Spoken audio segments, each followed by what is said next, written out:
2 ortho specialist, പിന്നെ ഒരു ആയുർവേദത്തിന്റെ ഒരാള്, പിന്നെ ഉഴിച്ചിൽ നടക്കുന്ന വേറൊരാള്. ഈ 4 പേര് നോക്കിയിട്ട് പറ്റാത്ത കാര്യം എന്നോട് പെട്ടെന്നാണ് പറയുന്നത് ഇതിന് ഇന്നതാണ് കാര്യം. എനിക്ക് പോലും വിശ്വസിക്കാൻ പറ്റിയില്ല. എന്തായാലും നമ്മൾ ഹോസ്പിറ്റലിൽ വന്നല്ലേ, ആ ഒരു ഒറ്റ വിശ്വാസത്തിലാണ് ഞാൻ ചെയ്യാൻ പറഞ്ഞത്. അപ്പൊ അത് 100% കറക്റ്റ് ആയിരുന്നു ആ തീരുമാനം. 20 ദിവസം കഴിയുമ്പോഴേക്കും ഈ പ്രശ്നം 3 വർഷത്തിൽ കൂടുതൽ അനുഭവിച്ചിരുന്ന വേദന പോയി. നടക്കാൻ തുടങ്ങി. ഇവർക്ക് സ്റ്റെപ്പ് കയറാൻ പറ്റില്ലായിരുന്നു.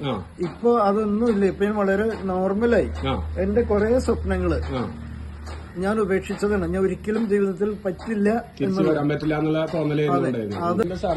എന്റെ പേര് വർഗീസ്. എത്ര വയസ്സായി? 69. സ്ഥലം എവിടെ? വീട് തൊയക്കാവ്. എത്ര വർഷമായി സാറിന് അസുഖം വന്നിട്ട്? 3 വർഷത്തിൽ കൂടുതലായി. സ്ട്രോക്കിനോട് അനുബന്ധിച്ചാണ് ഈ പ്രശ്നങ്ങൾ എനിക്ക് അനുഭവപ്പെട്ടത്. സ്ട്രോക്ക് വന്നതിന് ശേഷമാണ് പിന്നെ നടക്കാൻ ബുദ്ധിമുട്ടായത്. അതെ. ഇതിൽ പ്രധാനം എന്റെ ലൈസൻസ് 2 വർഷം മുന്നേ ക്യാൻസൽ ആയപ്പോ ഞാനത് റിന്യൂ ചെയ്തില്ല. എന്നാ ചെയ്തിട്ട് കാര്യമില്ല, എനിക്ക് ഓടിക്കാൻ പറ്റില്ല എന്ന്. ഇപ്പൊ ഇന്ന് എനിക്കിപ്പോ തോന്നുന്നു ഞാൻ എന്തൊരു വെട്ടിത്തര ചെയ്തേന്നു. ഇനിയിപ്പോ അത് ചെയ്യണം പോയിട്ട്.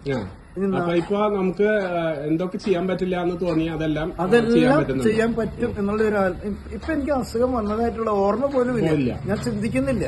ഇപ്പൊ എന്നോട് മറ്റുള്ളവർ പറയുന്നത് നിനക്കിപ്പോ എന്താ കുഴപ്പം? അത് ശരി. അങ്ങനെ പറഞ്ഞു തുടങ്ങി.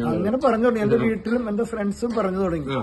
സ്കിന്നൊക്കെ പുറത്ത് കാണിക്കാൻ പറ്റാത്ത രൂപത്തിൽ കളർ മാറി. എന്നിട്ട് ഞാൻ പുറത്ത് പോകുന്നത് പാന്റ് ഇട്ടാ പോവുള്ളൂ. കാരണം എന്താണെന്ന് വെച്ചാല് കാല് എനിക്ക് മറ്റുള്ളവർ കാണിക്കുമ്പോൾ എനിക്ക് തന്നെ ഒരു വഷളായി തുടങ്ങി. അങ്ങനെ ഞാൻ ആരും കാണിക്കില്ല, മുണ്ടെടുത്ത് പോവില്ല.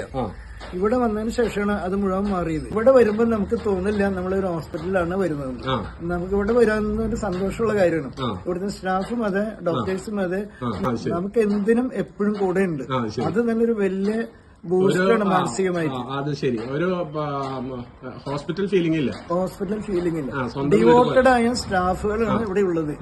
ഡിവോട്ടഡ് എന്ന് പറഞ്ഞാൽ പൂർണ്ണമായിട്ടും ഒരു തരത്തിലും അതിനെ ഒഴിവാക്കാൻ പറ്റില്ല. അത് പറയാതിരിക്കാനും പറ്റില്ല.